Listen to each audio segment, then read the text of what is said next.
Hello everyone, today in my this video I'm gonna show you how you can solve Play Store problem in your device Realme 3 and 3i Pro.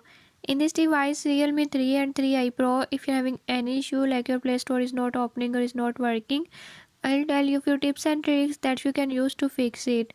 Before we move to the video, if you are new to my channel, don't forget to subscribe and press bell icon.